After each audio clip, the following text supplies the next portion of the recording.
Bien, entonces ahora tenemos o queremos encarar el ejercicio 2.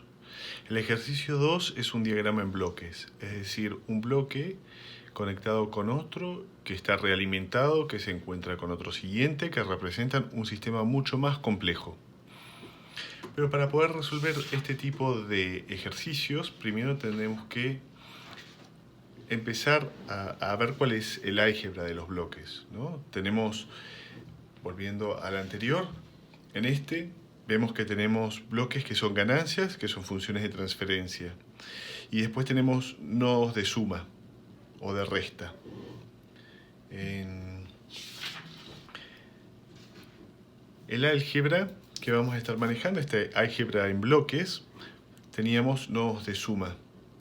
Entonces la salida de esto, que llamamos I, es igual a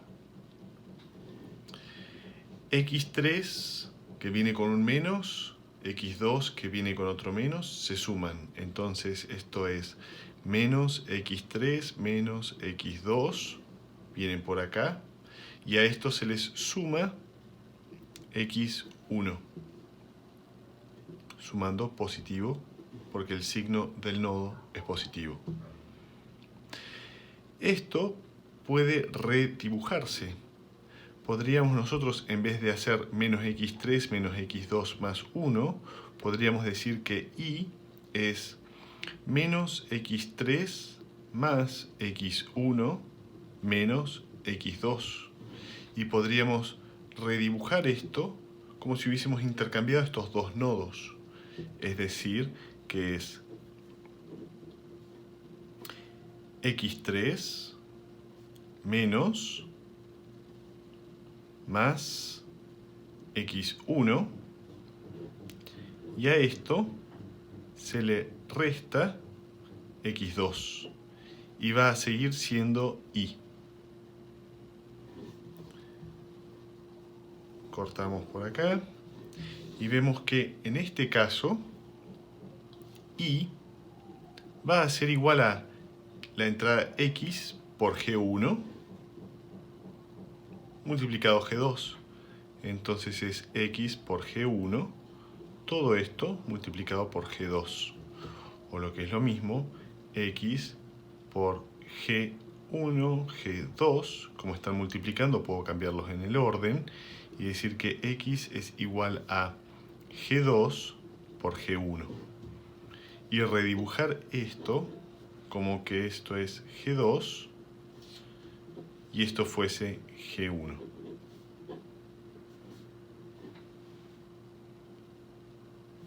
Bien. Esto solamente es posible si se cumplen condiciones que son que la impedancia de salida sea nula y la impedancia de entrada sea infinita. Impedancia es un término electrónico y esto de que la salida sea de impedancia nula y la entrada de impedancia infinita hacen referencia a que un bloque no carga al siguiente, lo cual me permitiría hacer este intercambio de bloques. Este intercambio de bloques nosotros le vamos a decir principio de superposición. No siempre se cumple, pero para los fines de esta materia lo vamos a considerar que sí. En un caso de la vida real no es necesariamente cierto y de serlo deberíamos ser conscientes como para no meter la pata. Esta álgebra por bloques también tiene la función o cumple la función distributiva. Veamos en este caso, I va a ser igual a x1 menos x2 multiplicado g1, es decir, x1 menos x2, todo multiplicado por g1.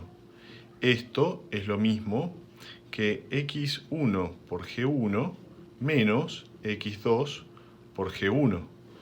Si graficamos esta expresión, entonces nos queda que esto es, acá un nodo de suma, esto es g1, esto es g1 de vuelta, y acá entra en nodo de resta x2 y acá tengo x1 con un nodo de suma y esto sigue siendo y.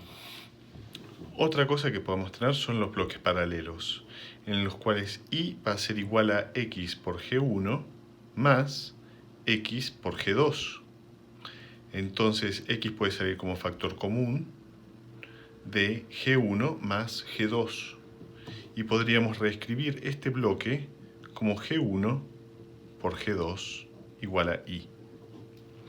Bloques en paralelo se suman. Por último, tenemos una conexión que es la realimentación. En la realimentación vamos a tener que la salida se multiplica por una ganancia y se realimenta a la variable de entrada. Entonces, y acá tenemos y se multiplica por h, esto es y por h. Y se realimenta a la entrada.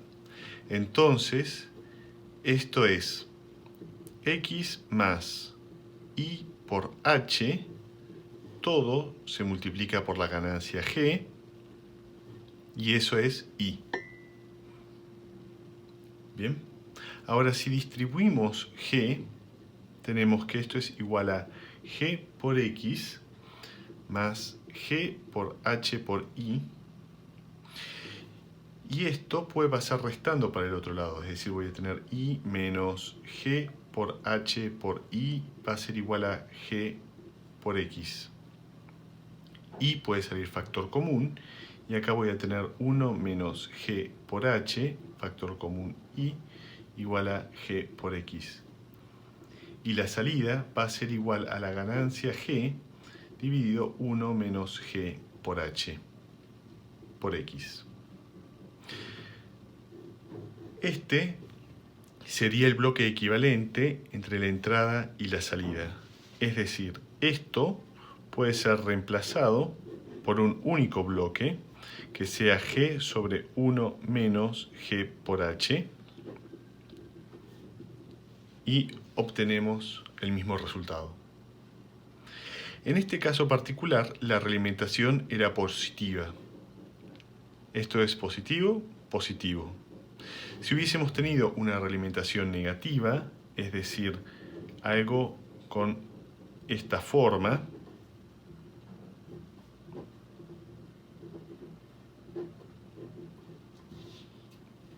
en la que la realimentación fuese negativa, entonces el bloque equivalente hubiese sido g sobre 1 más g por h. X, Y.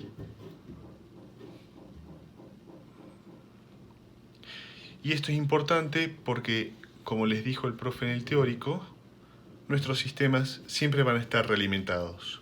Lo que suceda a la salida va a estar siendo observado con la entrada. Particularmente va a estar siendo comparado. Si yo pongo una referencia a la entrada, voy a querer compararla con lo que tengo a la salida. Por eso los sistemas de control generalmente y en gran parte son siempre realimentados. Y esta relación de realimentación, esta transformación, la vamos a usar muchísimo.